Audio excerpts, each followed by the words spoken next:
যোৱাকালি ৰাতি 2:30 মানত আমি এটা ERSSকে খবৰ পাইছিলোঁ পাণ্ডুৰ 6 নম্বৰ গেটত কোনোবা এজন কমপ্লেইণ্টৰ মানুহ এজনৰ মোবাইল ফোনৰ চেইন আৰু আঙুঠি লৈ গৈছিল আমি খবৰ পাইছিলোঁ। খবৰ পোৱাৰ লগে লগে আমাৰ টিম লগতে আমি যাওঁ, তাত গৈ গম পাওঁ পাণ্ডুৰ 6 নম্বৰত ৰাতি 12:30-1 বজাত তাৰে এটা ফেমিলিয়ে পাৰ্টি কৰি আছিলে। সেই সময়তে কমপ্লেইনেণ্ট নিজৰ বন্ধুৰ লগত আহি তেওঁলোকক কিবা কথাৰ তৰ্ক বিতৰ্ক হয়। তেতিয়া টনাজত তেওঁলোকৰ কমপ্লেইনেণ্টৰ ফোনৰ চেইনডাল ছিগি যায়। ছিগি যোৱাৰ পাছত তেওঁলোকৰ মাজত তেওঁলোকে আমি দুয়োপক্ষকে থানাত মাতি আনোঁ।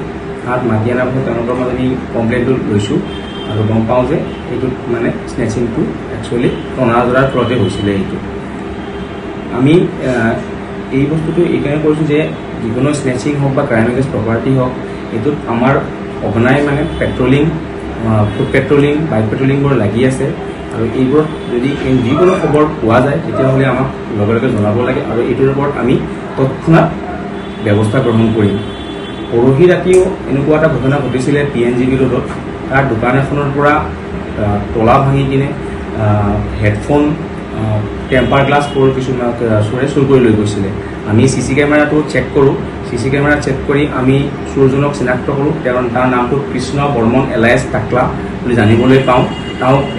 তেওঁক আমি ইতিমধ্যে কৰায়ত্ব কৰিবলৈ সক্ষম হৈছোঁ আৰু তেওঁৰ পৰা চুৰি হোৱা মোবাইল আৰু হেডফোনখিনি আমি ৰিকভাৰ কৰিছোঁ।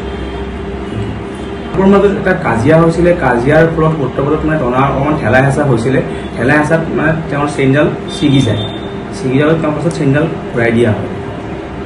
কিন্তু খবৰটো আহিছিলে ERSSকে স্নেচিং বুলি আহিছিলে। আমাৰ পিছত তদন্ত কৰোঁ, তাৰে ওচৰ চুবুৰীয়া মানুহক সোধোঁ ঘটনাটোৰ বিষয়ে কি কৈছিলে কি হোৱা নাই। ত' তাৰ ওচৰে পাজৰে মানুহ সোধপোছ কৰি আৰু দুই পক্ষকে আমি সোধপোছ কৰাৰ পাছত আচল ঘটনাটো গম পাওঁ।